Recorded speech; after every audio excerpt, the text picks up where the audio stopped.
What's going on, everybody out there? This is Popular Stranger, and we are back at you again today with another Madden 23 Ultimate Team video. In today's video, we got the weekly content schedule. EA just put it out. We're going to go over what you can expect this week, as well as Team of the Week, week number 7 predictions. Now, if you guys enjoyed this video, if you like it, if it helps you out, make sure to go ahead and click that thumbs up button. Shows a lot of support on the channel, helps the videos get noticed. Also, if you're brand new here, you were searching around YouTube for MUT 23 content, whether it's how to build your ultimate team, how to make coins, how to get free players, you found the right channel for everything. Stay a while, click that subscribe button, turn that notification bell on as well so you guys are alerted when we drop additional videos. Let's get right on into it. Here is the expected content schedule for the week. I don't think there's any surprise. Obviously, there's nothing that we didn't know was coming on here, so it's pretty standard. AKA content along with the competitive field pass came out this morning. We dropped a video on it. Make sure you go check that out. Team of the Week content coming tomorrow about 4 p.m. Eastern time is usually the targeted date.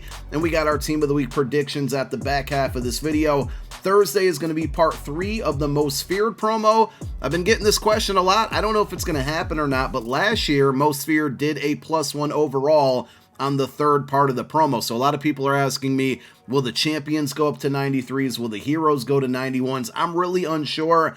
I don't really see it happening, but it's totally a possibility, so we'll have to wait and see. Nothing on Friday, and then Legends should be coming on Saturday. Of course, GMM is going to be Tuesday, Wednesday, Thursday at 10:30 a.m. Eastern time. Also, we got Halloween on Monday, and typically on a holiday weekend, EA likes to do, like Active Directory drops and giveaways and things like that. I haven't heard any information on it just yet, but I wouldn't be surprised if this weekend there's giveaways and drops on Twitch channels and whatnot. If they do announce that this week on GMM, of course, I'll keep you guys updated in tomorrow's video or whenever they, seem to announce it. But that is your content schedule for the week. Let's go ahead and get into these Team of the Week predictions. Before we get into our Team of the Week predictions, remember the format changed slightly last week, and this is the way that it's going to be going forward. Matthew Berry is going to have his pick of a player of the week, but it's not necessarily the player of the week. But we should have 283s, 286s, and 289s all on offense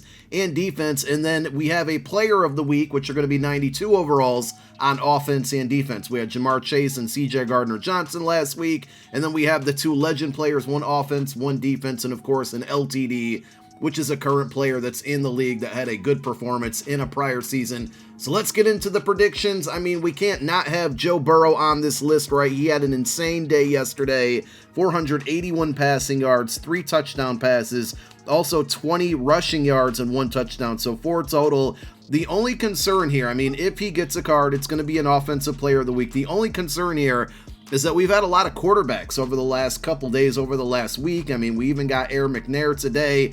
So do they go for another position because we're just kind of quarterbacked out right now? If they don't, he should obviously be the choice. If they do, they might snub him, and I could see a lot of people being upset about that.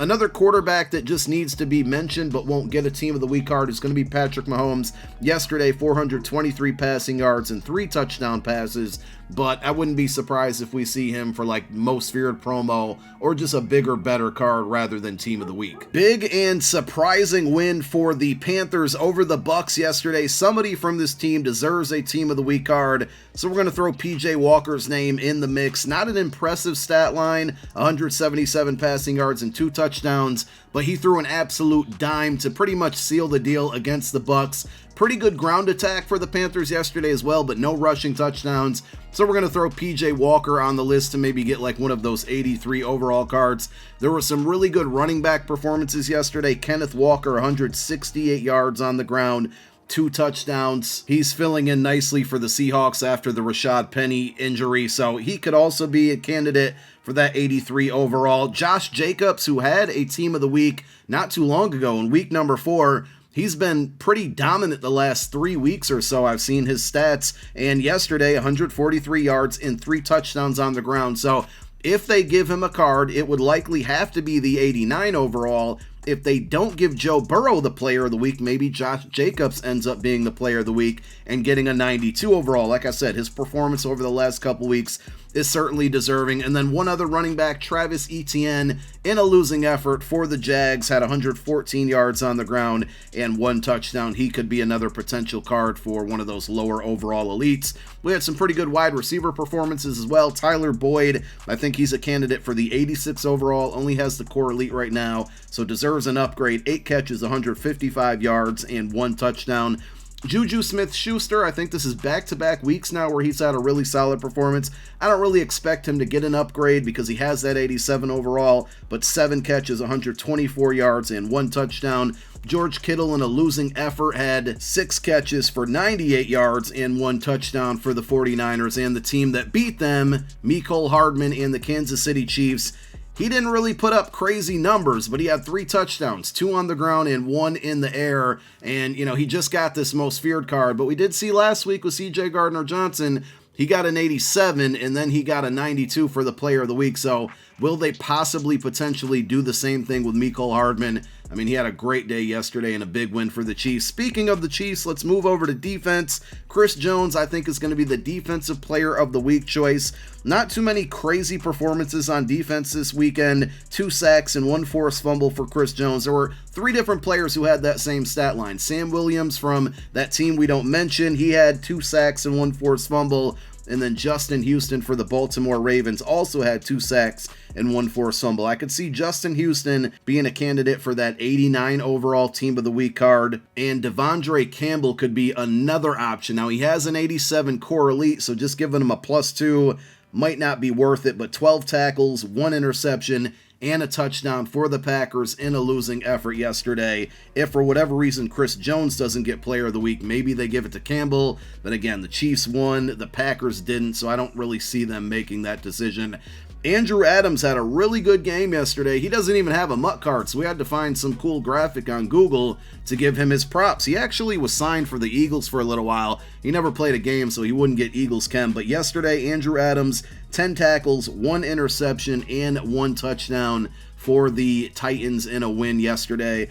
And then the last one is going to be Duron Harmon, who I think might get the 86 overall, and maybe a lower overall elite as well. He had a really good veterans card last year. This time around, he's playing for the Raiders. So, of course, it would be another Raiders card, and they just got that strong safety from the competitive pass today. But he had 1 interception and 1 touchdown. Now, let's move on to the LTDs. In 2020, Tyler Lockett had 200 receiving yards and 3 touchdowns. In 2019, and we've mentioned him a few times now, and this card could certainly be a very expensive card if it happens.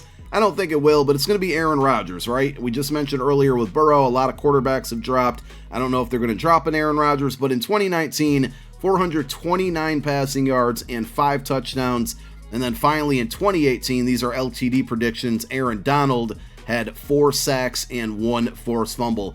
As far as the legends go, there weren't too many insane performances that I could find. I mean, there were a few modest ones there, but on offense, 2014, rest in peace, Demaryius Thomas. It's really weird, right, that his name keeps coming up. So in 2014, 8 catches, 171 yards, and 2 touchdowns.